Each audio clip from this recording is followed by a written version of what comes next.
And, oh boy, that was very loud. Welcome back to the Constitutionals Podcast. I'm your host, Chad White. If you didn't know, this is a premier podcast for the website, cpluscomedy.com. Like I just said, it's a website. Go there. Look at this. Look at me. I'm all set up. I'm not going to lie. I've got about 20 minutes until I have to end this episode because I have an interview with a comedian. My first one since February, since the one with the Sklar brothers. I haven't done a review. A review or an interview since then. Not like I haven't been, like I've been with the lack of interviews, the lack of offers, but I just haven't had the feel for it. If you watched last week's episode, if you watched or listened to last week's episode, because this is it's a video podcast now, apparently. Apparently, well, I have a lot of issues with work, and I hate working the jobs I have, and I want to do other jobs. And so that really got me down for a very long time. But now I'm back and hopefully doing, well, actually, no, I tried to be back about a month and some change ago, but the people didn't respond to me when I'm asking for these gosh darn interviews. So here we are, episode 64 of the Constitutionals Podcast, episode 3 of the video version. If you're watching, hello, I'm waving to you right here. Go to youtube.com/cpluscomedy to see the video version of the podcast. If that's your whole fancy or whatever. We're now in the throes of the year. We have 6 more months until it is time for 2018 to fall out. But until then, I will enjoy a whole lot of TV and movies and video games and stuff, and try to balance talking to either one of these cameras that are in front of me. Oh, the microphone just knocked. I realized that last week's episode was very hot on the mic, and now I'm monitoring the levels with the headphones. I figured if I stopped using the USB port that I was using on the laptop to record the podcast and switch to the other side. You see, this is the charging one, and then this is the one that I was using. There's one behind the charging one that this laptop charges with a USB type thing. And I can also just use a USB in that port. But the port I was using to record via the Yeti Pro was not working very well. Every time I plugged in the headphones, it would just crash Audition. But now I'm using the other side. So hopefully that fixes the issue. If not, then I'm screwed. I should have bought the preamp like I wanted to. But I don't have any money for that right now. Let's move on. Let's jump right into it. Ghosted was canceled by Fox week before it. Like the day that the last episode was recorded, Ghosted was canceled. If you didn't know what Ghosted was, it is a TV show starring Craig Robinson and Adam Scott. And it was canceled. It was actually very rare that this happens now, but it was all right. So let me explain what the show is. It's a paranormal show. It's like Ghostbusters, but in LA in modern times. And it was the first half of the series that aired in the fall, or the earlier this year was. Oh yeah, in the fall, was just so different and weird and wonderful. The guys went out. They were cops and they dealt with ghosts. And we got a whole sense of the paranormal activities that were right? That were in Los Angeles. And then the second half of the series, Fox picked up for another back 6. They usually do a back 9, but it was a back 6 episodes. And Paul Lieberstein, he's Toby from The Office, replaced the showrunner Kevin Etten, and and he basically turned the show into another version of The Office. It became an ensemble comedy. Whereas the first 5 episodes were Ali Walker joining Adam Scott and Craig Robinson, Ali Walker, Adil Akar, Amber Stevens West. Those were the other main characters joining them. But then in the last 6 episodes, we got a sense of who else worked at the bureau, and it was kind of. I mean, I enjoyed the first half of the show. I like The Office, but I don't think every show needs to be Office. When Parks and Rec came out, that show had a very interesting start because it was not good. Same thing with 30 Rock, but then the next season it got better. Somebody sat down and they retooled it. But with Ghosted, you just can't take the Office approach. It worked for Parks and Rec. It worked for Modern Family. There are shows that are single camera that it worked for, or mockumentary style that it worked for. And there were a whole bunch of shows that came out at the time that it did not work for, and those shows are canceled, and I forgot what they were. Cavemen, was that one of them? Why is Cavemen in the forefront of my mind? Anyway, let's move on. Ghosted, watch it on Hulu. I think they're doing. Wikipedia says they made 16 episodes total, so just watch it. You won't lose anything. It's a funny show. The first half is interesting. The second half is a lot more tight, and a lot more story driven, but it's very dull. Then there's Jiminy Christmas. The computer just reminded me. That is so embarrassing. Reminded me of the interview. That's at 1:00. It's 12:40 right now. I gotta keep going. Glow came back, as did Nailed It. Glow and Nailed It, two wonderful shows on the Netflix channel. Glow stars Allison Brie and a bunch of women as the gorgeous ladies of wrestling.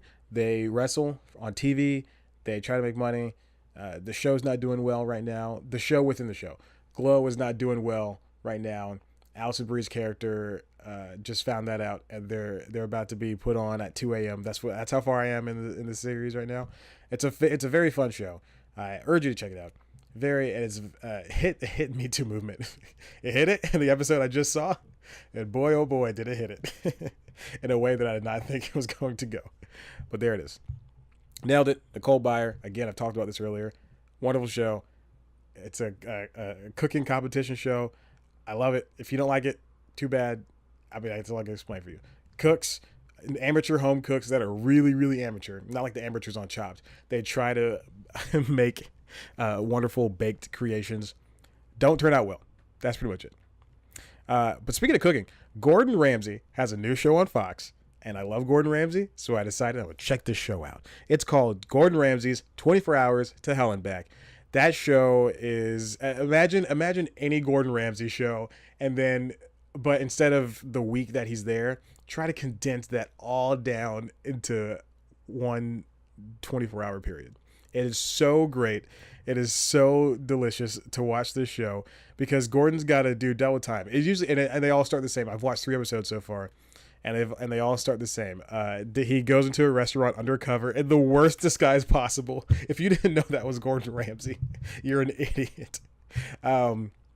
He goes in there in a disguise, and then he tries a bunch of food on the menu. He goes in with a group of people that are hired actors.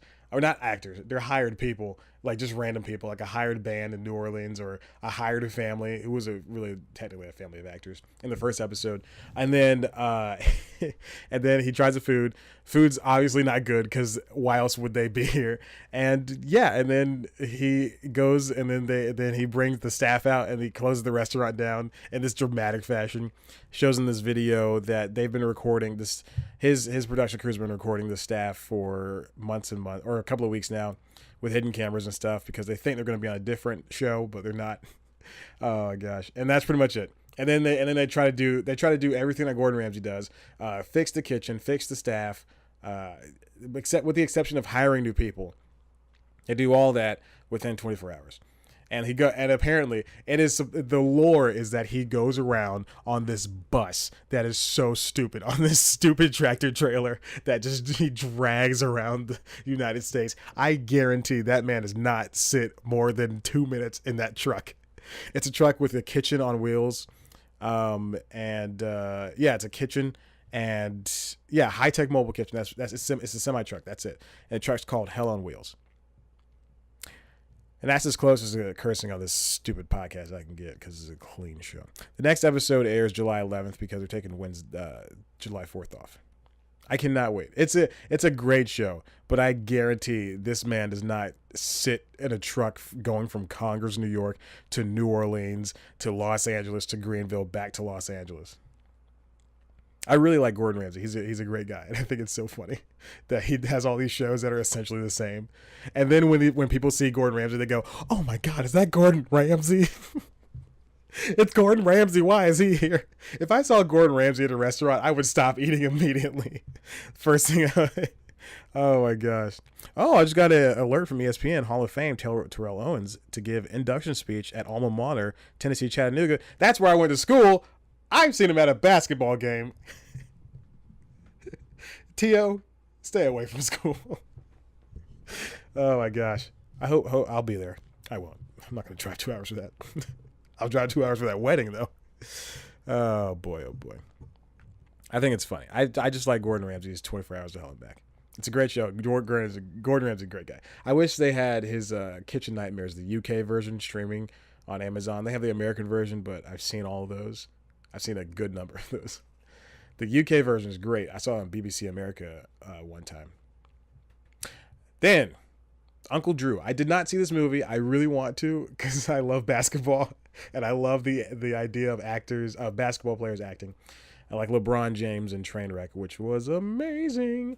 Now, I have an issue. This movie performed way better than I thought it was going to be. It's I hate aggregates, but it's got good scores on the aggregates. The trailer was funny. I like Nick Kroll. I like Lil Rel Howery. That's insane. But I read one review for it, and I think it was on AV. I think it was an AV Club review or it was a New York Times review. They were talking about how the writer Jay Longino, I think that's his name, Jay Longino, his writing was a little bit stiff. Well, I don't want to say stiff because that's the next movie I'm talking about, but his writing wasn't up to par. The story kind of faltered every which way. And Charles Stone III, the director, apparently did a good job. But there's so many people in that movie. I really want to see that movie. I'm excited. That's definitely going to be a movie I check out on Redbox, though. Or maybe when it comes to streaming before it comes to Redbox. I mean, streaming like Google Play or iTunes or something like that. Moving on. I saw Tag. Tag was it was a movie that I saw the trailer for, and I tried to forget every little thing I saw in the trailer because it was just such a funny premise, such a funny trailer. I saw the story that the movie was based on, the ESPN story. It's a bunch of guys who have played the same game of tag for 30 years. Once a year, every May, they fly around the country basically to catch each other and play tag. And so they fly from like Spokane, Washington to LA. Back home to LA or something like that, back home to Atlanta. The movie was filmed in Atlanta because there was a bar. Actually, there's a bar in Sandy Springs that it was filmed at that I've been to once.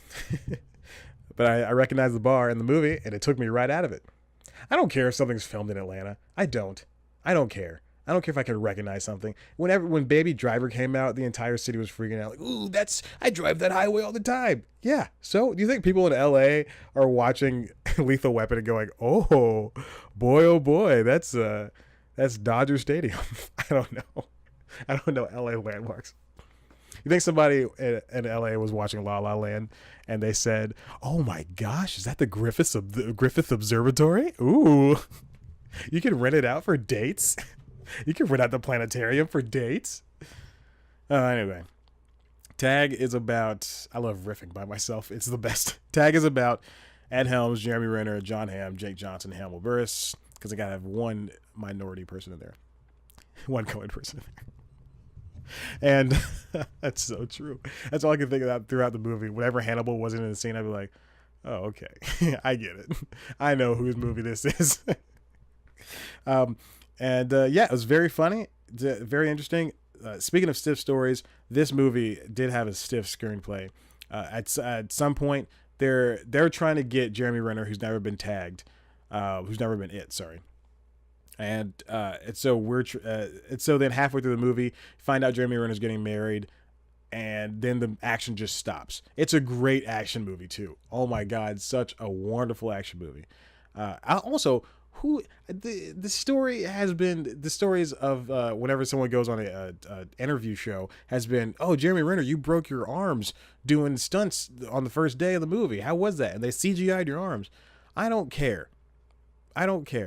Same thing with Superman's mustache and Justice League. I don't care. I am here for the movie. If you're looking to find holes in a movie, if you're looking to find problems the moment you sit down for a movie, then you're not going to enjoy the movie at all. You're not going to enjoy the movie.